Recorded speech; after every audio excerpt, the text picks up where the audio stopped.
Sa bawat kilos at salita, responsibilidad ay kasama. Hindi lang para sa sarili, kundi para sa bayang minamahal natin. Sa simpleng paraan, tayo'y magsimula. Sumunod sa batas, huwag maging pabaya. Ang tunay na pagbabago sa sarili nag-uumpisa.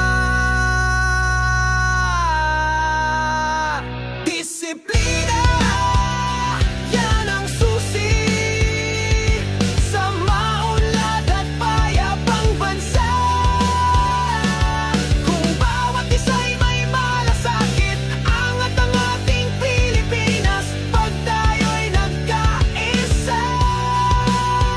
Sa disiplina para sa bansa, di kailangan ng dakilang gawa, kahit simpleng pagtawid sa tama, pagpila ng maayos, pagtapon ng tama, lahat ng ito'y may saysay para sa bansa. Sa puso't isipan, disiplina'y panata, gamitin ang kalayaan nang may pananagutan.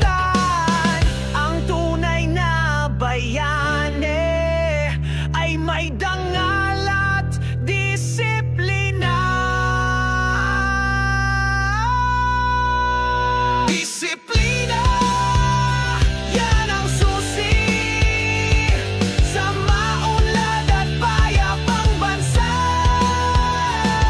Kung bawat isa'y may malasakit, angat ang ating Pilipinas pag tayo'y nagkaisa.